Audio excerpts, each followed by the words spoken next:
마태복음 13장 31절에서 43절. 또 비유를 들어 이르시되 천국은 마치 사람이 자기 밭에 갖다 심은 겨자씨 하나 같으니.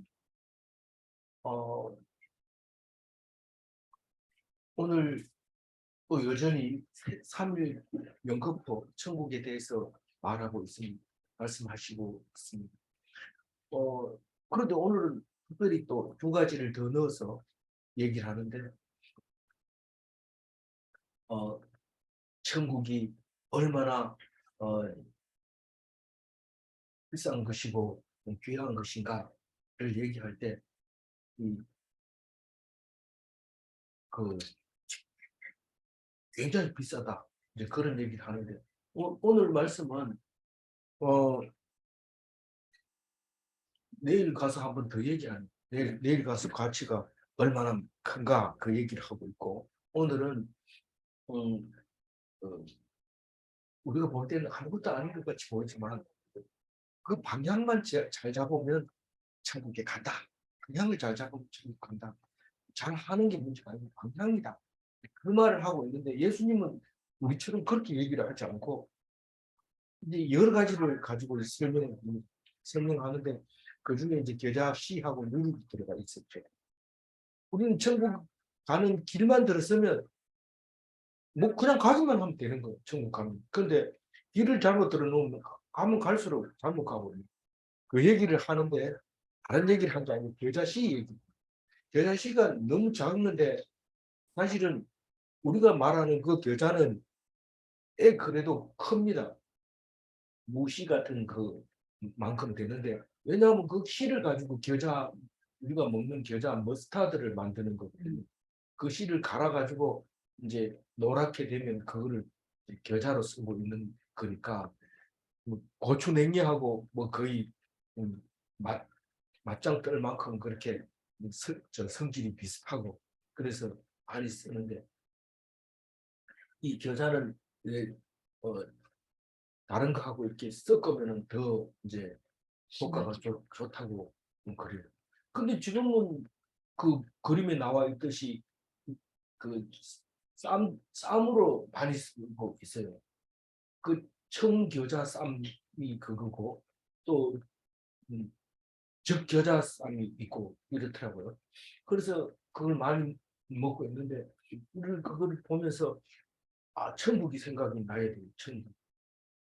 청국장 할 때 천국이 아니고 하늘 천자 천국. 그게 왜냐하면 이게 그렇게 작은 게 이렇게 우리에게 풍성하게 해주는구나. 그게 우리가 조금이라도 하나님의 씨가 있다면 천국은 내 것이다. 우리 눈에 보이지 않고 보여줄 수도 없지만 사실은 가까이 못 날아가지. 엄청 큰 거다라는 거죠. 그래서 뭐 저는 뭐 옛날 그 얘기를, 목사님 얘기 듣고 아주 작은 줄 알았더니 한번 찾아도 그렇게 작지 않아요, 겨자씨. 그래서 무씨가 배추씨보다 훨씬 작잖아요. 작지만 그보다 더 작은 게 겨자씨라고 그래요. 그 생긴 것도 거의 비슷하고 꽃 피는 것도 비슷하고 다 비슷한데 조금씩 다르는 거죠. 털이 그렇다. 그래서 생명력 있는 씨는 있는 그 씨, 작은 거, 작다고 무시하거나 뭐 이렇게 하는 게 아니고, 그게 천국처럼 큰 것을 결국은 이루어낸다. 우리는 뭐 교회 그뭐 한 번 갔다 오니 뭐 그 대단하나 이런데, 방향이 딱 잡혀 있기 때문에 엄청 크게 이제 천국을 차지할 수 있는 거죠. 이 32절을 읽어볼까요? 이는 모든 씨보다 작은 것이로되 자란 후에는 풀보다 커서 나무가 되매 공중의 새들이 와서 그 가지에 깃드느니라. 이게 우리가 저기 그 유채밭에 가보면 노란 꽃이 피는데, 그와 같이 이 겨자가 자라는데, 이제 긴 거는 2m까지 정도 자란다고 해요. 그래서 이게 그 종달새 같은 거 이런 새들은 거기다가 둥지를 짓고 그 밭에서 알을 낳고 자라고 있는 것 같아요. 그래서 나무라고 표현을 했어요, 예수님이. 그래서 공중의 새들이 와서 둥지를 탄다, 그렇게 얘기를 하고 있습니다. 그 천국이 그만큼 작은 것이 우리가 볼 때는 눈에 보이는 것만 가지고 따지면 그게 뭘 하겠나 싶지만 그렇지 않다는 거죠. 그래서 천국은 어, 100배보다 훨씬 한 1000배 정도 이 C는 1000배 정도보다 더 크다고 봐야 되죠. 그래서 어, 천국은 많이 쌓아놓은 만큼 천국 가는 게 아니고 방향만 잡으면 된다. 그런 말을 하고 있습니다. 똑같은 얘기를 누룩을 가지고 하는데 33절인 볼까요? 또 비유로 말씀하시되 천국은 마치 여자가 가루 서말 속에 너 갖다 넣어 전부 부풀게 한 누룩과 같으니라. 이 누룩은 그 효모 균을 말하는 이스트라고 하는데 빵 만들 때 넣는 거죠. 그게 이제 하룻밤 자고 나면 이게 막 부풀어 오는데 서말이면 30대, 54리 때 이게 말통으로 세 말통을 말하는데 거기다가 그 밀가루 해가 반죽해 놓으면 몇 명 먹을 수 있을까요? 엄청 많이 먹을 수 있겠죠. 그래 어쨌든 그 부푸는 게 그만큼 어떻게 이렇게 크게 되느냐? 그 자체가 커지진 않았지만 이게 여자신은 자체가 커진 거고 이스트는 그 안에서 부품으로서 전체가 이렇게 시너지 효과가 나서 그 효모를 먹는 건 아니지만 그 빵 먹는데 굉장히 부드러워지고 맛있게 되고 그렇게 되는데 누룩 때문에 그렇다는 거죠. 그래서 우리 옛날에 어, 주로 이제 빵 만드는 데는 안 쓰고 술 담을 때 쓰는 건데 술약 사와라 이러면 가가지고 술약 주세요 이러면은 조그만 종이에다가 이렇게 티스푼 같은 걸로 이렇게 다 담아가지고 이렇게 싸서 주면 가지고 오면 술 만들 때 넣는 걸 봤어요. 그렇게 그게 이제 효모균이죠. 이것 마찬가지로 우리가 어, 보기에는 그래도 그 속에 뭐가 들어있는지 우리는 알지 못하지만 방향만 잡혀 있으면 엄청 큰 역할을 한다. 그 얘기를 하시고 싶어요. 34절 예수께서 이 모든 것을 무리에게 비유로 말씀하시고 비유가 아니면 아무것도 말씀하지 아니하셨습니다. 이 차원 높은 얘기를 어떻게 할 수가 설명할 수가 없습니다. 우리 몸속에 종양이 딱 생기면은 그거를 배를 째고 꺼내가지고 보여주기 전에는 알 수가 없습니다. 그러나 요즘은 그 CT라고 하는 기계가 발달이 돼서 강력한 자석을 이렇게 쏘이면은 그 방향이 비틀리면서 물질마다 이렇게 뭐 각도가 나옵니다. 그래서 이 단청을 찍을 수 있는 겁니다. 그냥 집어넣고 잘랐는 단면을 보여줄 수 있는데 아주 비싼 기계는 아주 조밀하게 찍을 수 있어서 자세하게 내부를 볼 수 있어요. 여러 장을 찍어서 이렇게 붙이면 입체가 될 거죠. 그래서 아주 작은 치장 같은 거 찍을 때는 비싸게 촬영하고 뭐 위 같은 거는 좀 듬성듬성 뭐 1mm 간격으로 잘라도 되고 그래가지고 더 자세한 조직 검사하고 이렇게 하는 거죠. 그래서 그 우리가 영적인 차원을 설명하려면은 3차원에게서 여러 가지 비유로 말씀을 해야 그 말씀이 이루어지는데 그럼에도 불구하고 천국에 대해서 설명을 다 못해요. 그런데 성경 속에서 비유로 다 드러내도록 말씀을 하셨기 때문에 내가 하는 말도 비유로 드러내요. 그러니까 엄밀하게 나타내 단도직입적으로 얘기하면 알아들을 것 같은데 다도만 가버리고 은유로 얘기하면 그게 굉장히 맞다. 이래서 고개 하면서 이제 기뻐하고 또 그 얘기를 또 누구에게 또 해줘야 되겠다 이런 생각을 하게 하는 게 그게 비유로 말씀 왜 비유로 꼭 얘기합니까? 그렇게 그 말을 합니다.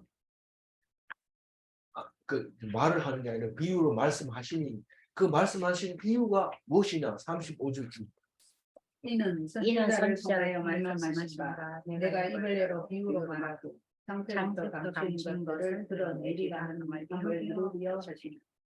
근데 이게 어디에 나와 있는 말씀입니까? 여기 시편에 나와 있는 말씀이에요. 시편도 성경입니까? 그 시편이 성경이죠. 시편이 율법이고 어, 성경이고 그렇게 우리는 시편을 시시하게 볼 수도 있는데 누가 시시하게 봐요? 이런데 이제 다른 것보다는 그래도 모세오경보다 모세오경은 중요하게 여기면서 시편은 누가 쓴지도 모르는 걸 그런 걸 내리고 뭐 이런 사람들이 있다. 그러니까 그게 아닌 시편 78편 2절 읽어봅니다. 내가 입을 열어 비우고 말하며 예로부터 감추어졌던 것을 드러내려 하니. 이거는 정확하게 이제 아삽의 시 마스길의 교훈 이렇게 제목이 붙어 있어서 그 성가 대장이 그 지은 시다. 그런데 그 그러니까 비유로 말하는 것이 은혜스러웠던 것 같아요. 그래서 그때 이런 노래를 불렀는데 그게 성경이 되어서 우리는 그걸 이루려고 예수님이 비유로 말했다. 그렇게 얘기하는데 사실 비유로 성경 말씀을 이루려 하는 거 말고 무슨 뜻이 있어요? 감추. 믿음의 베니핏, 믿음의 부익부. 그걸 불택자는 알아듣지 못하게 하고 택자는 더욱더 은혜 되도록 하려고 이렇게 비유로 했다. 그 얘기는 우리가 여러 번 이제 들은 이야기죠. 그래서 믿음이 있는 사람은 어떤 사람인가? 11장 할 때 나왔는데 11장 27절에 뭐라고 했는지. 아들과 또 아들의 소원대로 소원대로 계시를 받는 자 외에는 아버지를 아는 자가 없느니라. 네. 그러니까 아들의 소원대로 계시를 받은 자는 택자를 얘기합니다. 택자. 예수님을 믿기로 작정된 사람. 그런데 그게 어떤 경우에는 맨 처음에는 그게 답답합니다.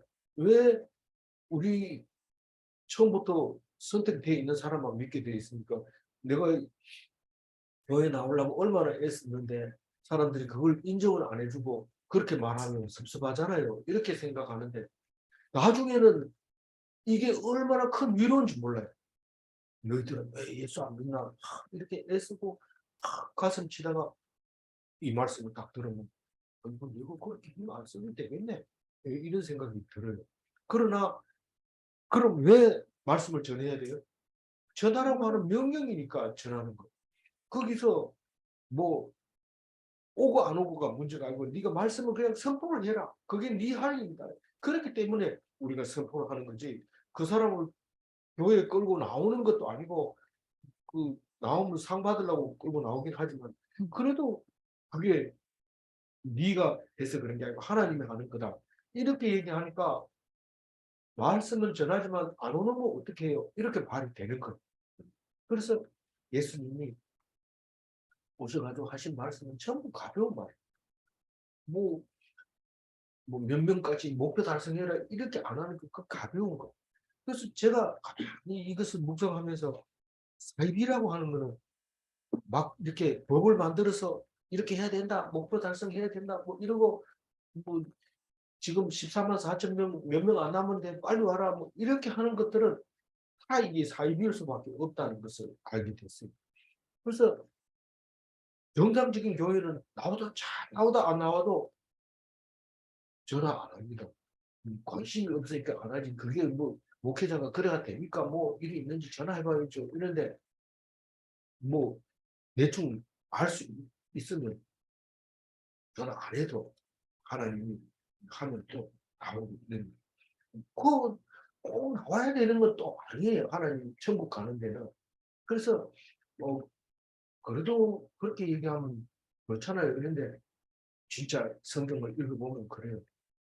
아니 나오라고 말하는 거야 뭐 해야 되지만은 그것 때문에 막 속상하고 이렇게 했어요. 그러니까 36절입니다.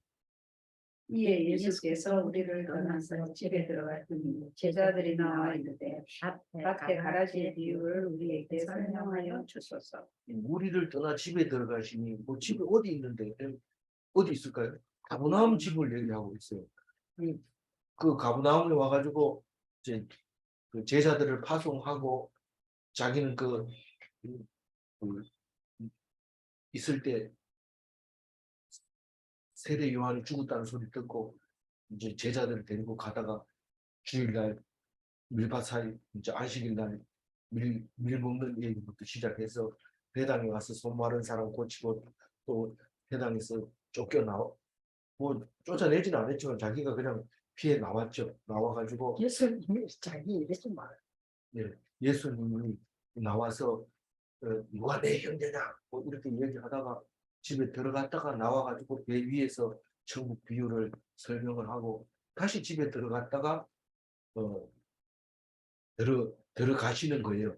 그리고 오늘 이 비유 얘기 다 끝나고 나면 고향으로 가요. 아무나 어디죠? 고향이? 나사렛.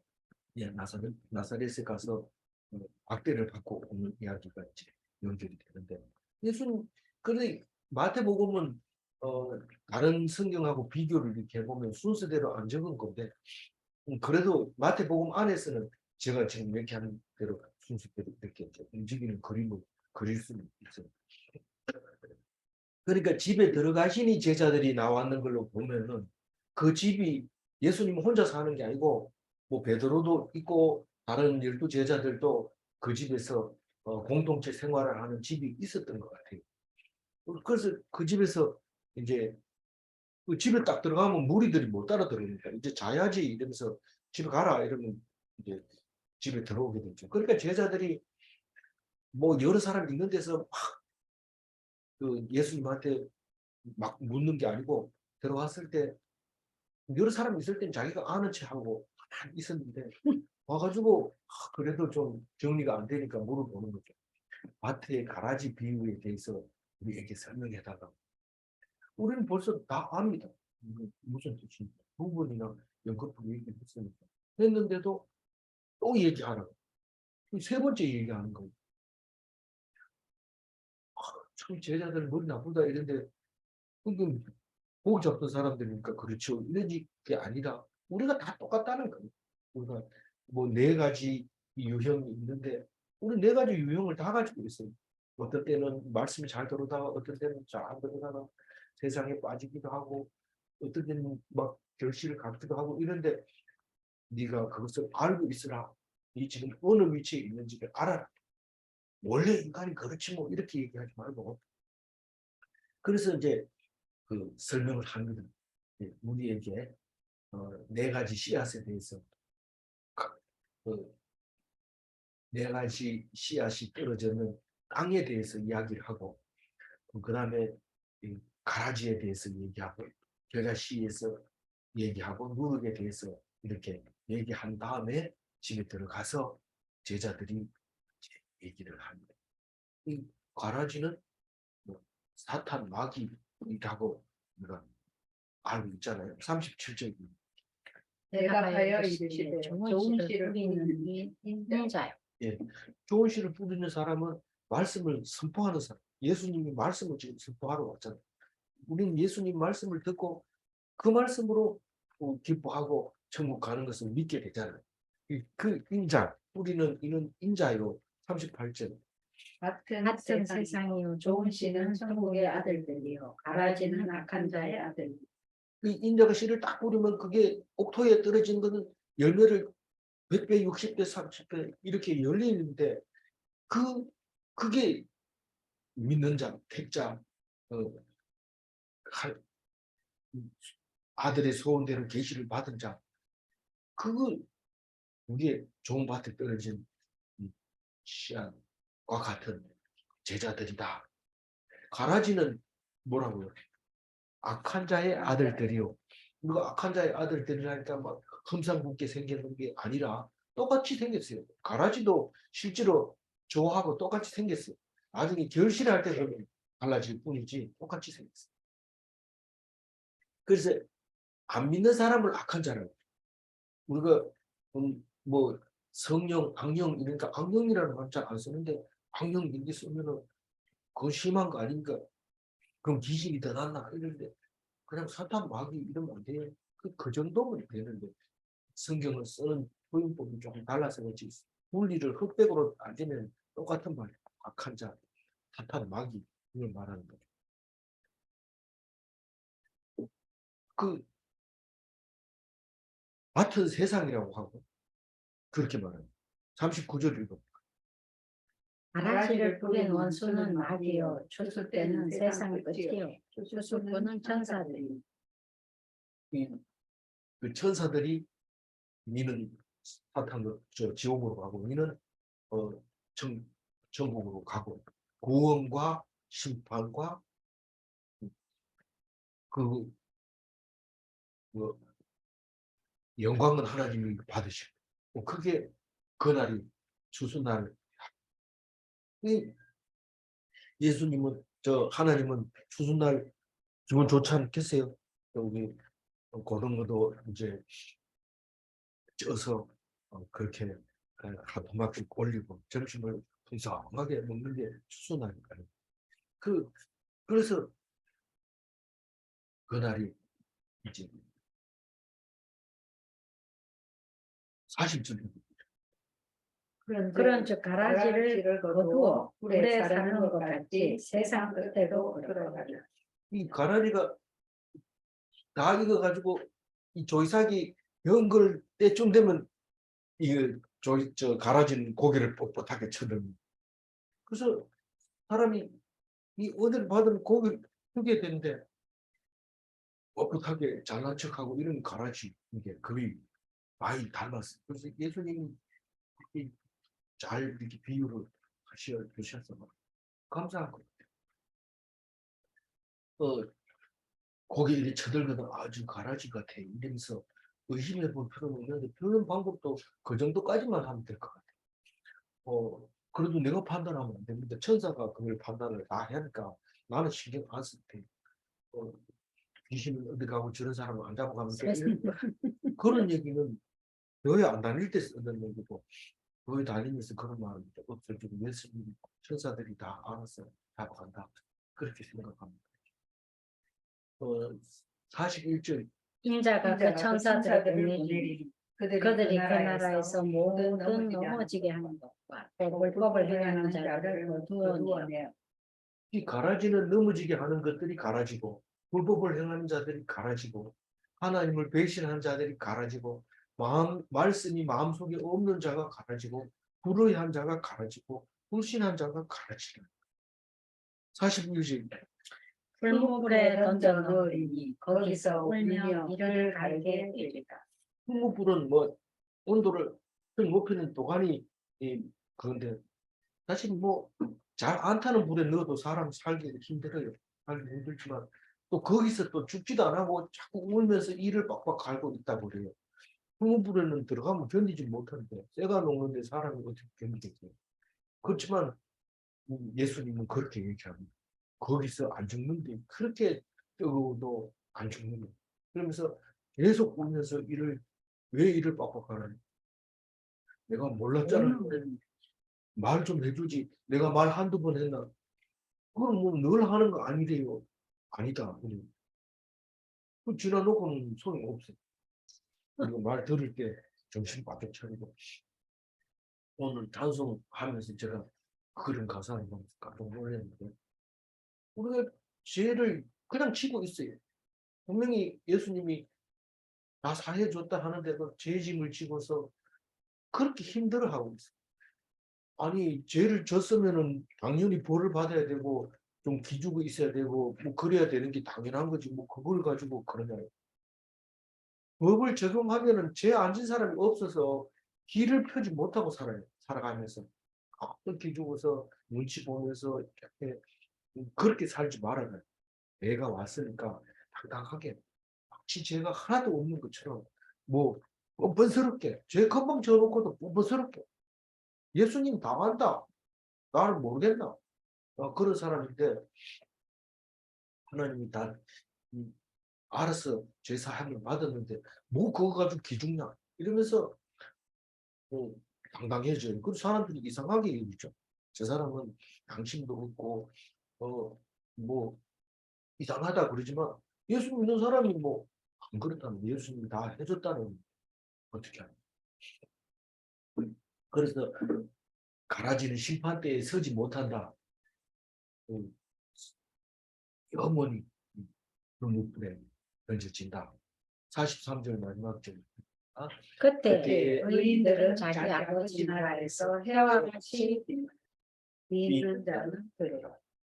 그날은 심판날을 말하고 있는데 그때는 아버지의 영광이 빛나고 우리에게 아름다움이 빛나고 그날을 그러니까 기다리는 거죠. 지금은 뭐 빨리 이 가라지를 뽑아버리면 좋을 것 같지만 정말 가라지가 없으면은 경쟁 상대가 없어서 그냥 스스로 죽을 수도 있어요.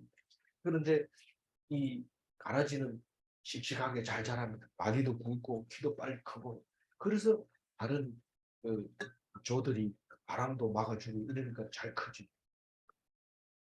그런데 영양분을 다 빼앗아가니까 미워가지고 막 울지. 울지만 그날이 곧 온다. 조금만 참으면 조금만 참으라 하면 이제 추수날이 딱 다가오는데 선목들이 딱 지나자마자 바로 결실이 끝나는데 그때는 이 갈아진 고개를 쳐들고 바람이 불면 씨가 다 날아가 버리고 추수할 거뭐 걷어서 태울 것도 없어요. 그냥 딱 배가지고 타작하면 좀만 나오죠. 근데 그 씨가 날아가면서 어디에다 또 씨를 뿌릴지 알 수 없는 거죠. 그래서 하나님이 다 알아서 제거하고 알아서 살려놓고 그럴 거예요. 그래서 그날을 의인의 날, 오직 믿음으로 살아온 사람들이 가는 천국을 가는 날, 선택된 아들들이 아버지 나라에 들어가는 날, 천국에서 영광이 해같이 빛나는 날, 자기가 믿는 하나님 집에서 믿음의 분량대로 영원. 사람들이 다 똑같을 거라고 생각하는데 사람마다 다릅니다. 사람마다 하나님을 만나는 경우가 다르고 하나님이 자기를 위로하는 방법이 다르고 자기 십자가가 다르기 때문에 그런 거죠. 그래서 남하고 비교하는 게 천국이 아니고 내 스스로 하나님을 만나는 게 천국. 이 자꾸 남을 보면서 저기 천국 가겠나요?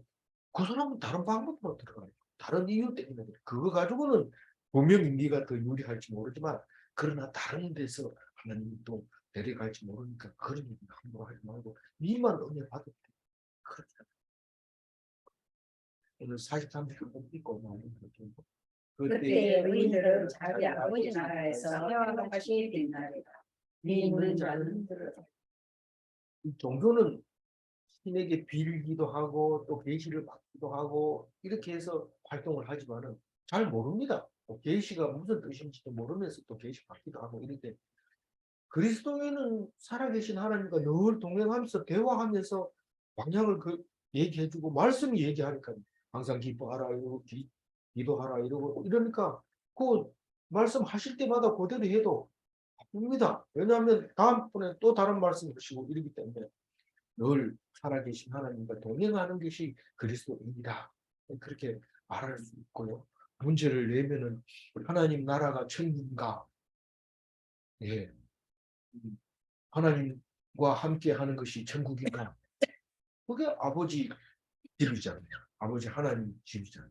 그게 천국인데 아버지와 함께 하고 있으면 벌써 나라가 임한 거예요. 귀신도 다 도망가고 뭐 말 못하는 사람 하고 벌써 나라가 임했다고 얘기를 하고 있는데 하나님 나라고 임하소서 자꾸 이렇게 기도하기만 하고 귀신 나갔는데도 안 믿고 뭐 어떻게 하다 괜찮아졌겠지 뭐 이래 버리면 하나님 나라를 영원히 못 볼 수 있어요. 날마다 날마다 하나님과 함께하는 천국의 삶을 누려 가시는 그리스도인이 되시기 바랍니다. 네. 기도하겠습니다. 하나님 감사합니다. 천국을 길게 설명하고 또 설명하고 여러 번 설명할 때 우리가 들은 것 같고 아는 것 같고 몸에 배어 있는 것 같지만 설마 뭐 천국이 있으려고 이런 소리 하는 것을 하게 될 때 얼마나 어리석은 거고 얼마나 부끄러운 건지 알아야 할 것입니다. 우리는 천국이 있기 때문에 기뻐하고 천국이 있기 때문에 남이 욕해도 든든하게 서가고 기죽지도 않고 더더구나 열등감도 없어지고 그렇게 사는 것은 하나님 말씀 때문에 그렇사오니 우리는 이 땅이 그것을 천국이라고 생각하고 있사오니 우리는 날마다 하나님 만나는 천국의 삶을 살게 하여 주옵소서.